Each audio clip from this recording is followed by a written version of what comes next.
Hello दोस्तों, क्या हाल है आप सभी का। आईआईएफ की नई वीडियो में आपका स्वागत है। ये जो आप स्क्रीन पर बर्ड देख रहे हैं, इसका नाम है लायर बर्ड। देखने में तो ये बिल्कुल नॉर्मल बर्ड की तरह ही लग रही होगी, पर इसमें खास बात ये है कि ये बर्ड सिर्फ इंसानों की ही नहीं बल्कि दुनिया के हर एक जानवर की आवाज निकाल लेती है। और उसी के साथ इस बर्ड की ये वीडियो है जिसके अंदर इस बर्ड ने गेम में यूज होने वाले लेजर गन की आवाज निकाली है।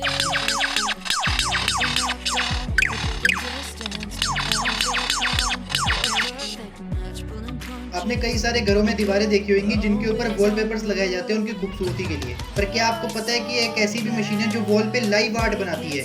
ये जो आपको स्क्रीन पे मशीन दिख रही है इसको कहते हैं वॉल प्रिंटिंग मशीन। ये अभी तक की सबसे ज्यादा एडवांस वॉल प्रिंटिंग मशीन है। इस मशीन को चाइना में बनाकर तैयार किया गया है और इसमें कमाल की बात तो ये है कि ये मशीन 2D के साथ साथ 3D वॉल प्रिंटिंग भी कर सकती है। केरला के लोग इंडिया का पहला डिजिटल फॉरेस्ट को बनाने में लगे हुए हैं। असल में इस फॉरेस्ट में हर एक पेड़ पे QR कोड लगाया जाएगा जिसको स्कैन करके आप ये पता लगा सकते हो कि वहाँ पर जो पेड़ है वो किसने लगाया है, किस प्रजाति से वो बिलोंग करता है, उसमें फ्रूट्स आने का क्या सीजन है और उसका यूज किन किन बीमारियों से लड़ने के लिए किया जा सकता है।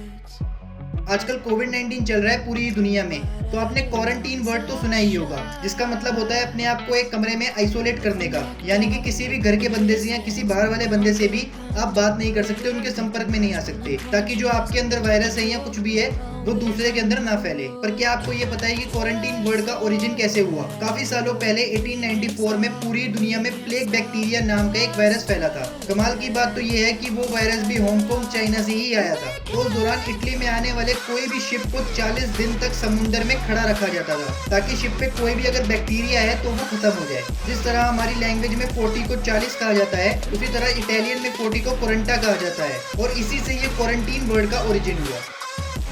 अगर किसी को भी एक मधुमक्खी डंक मारे और उसी के कंपैरिजन में हम उसको एक निडल मारे तो उस केस में ज्यादा दर्द मधुमक्खी के डंक का होगा। पर क्या आपको पता है कि ऐसा होता क्यों है? इसके पीछे भी दो कारण है। पहला कारण तो ये है कि जब भी कोई मधुमक्खी डंक मारती है तो एक केमिकल रिलीज होता है जिसको मेलेटिन कहा जाता है। जैसे ही केमिकल हमारी बॉडी के अंदर जाता है तो ये पेन रिसेप्टर्स को एक्टिवेट कर देता है जिसके कारण बॉडी में बहुत ज्यादा दर्द होता है। और दूसरा कारण ये है कि ये जो आप फोटो देख रहे हो इसमें एक मधुमक्खी का डंक और एक निडल को कंपेयर करा गया है। अगर आप निडल को देखोगे तो वो एकदम सीधी है, जबकि अगर आप डंक को देखोगे तो वो तलवार की तरह कटी हुई है जिससे, इसलिए जब डंक लगता है तो बहुत ज्यादा दर्द होती है क्योंकि उसकी शेप ही बिल्कुल तलवार की तरह होती है। और यही कारण है कि मधुमक्खी का डंक ज्यादा दर्द देता है।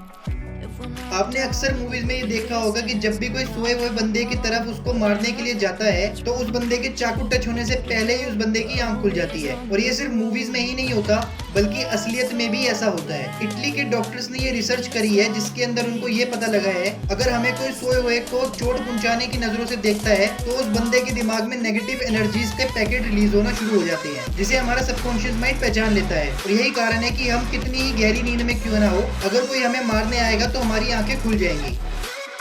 आपने अक्सर देखा होगा कि कुछ लोग इतने ज्यादा डर जाते हैं कि उनकी डर के कारण ही मौत हो जाती है। असल में ऐसा इसलिए होता है क्योंकि जब हम खुश होते हैं तो उस टाइम पे हमारा ब्रेन डोपामाइन केमिकल को रिलीज करता है और जब हम डरे हुए होते हैं तो एड्रेनल केमिकल को रिलीज करता है। और जब ये केमिकल ज्यादा क्वांटिटी में रिलीज हो जाता है तो उसके अंदर कुछ केमिकल रिएक्शन होता है और उसके कारण पॉइजन बन जाता है। और यही रीजन है कि जब भी कोई बंदा बहुत ज्यादा डर जाता है तो उसकी मौत भी हो जाती है।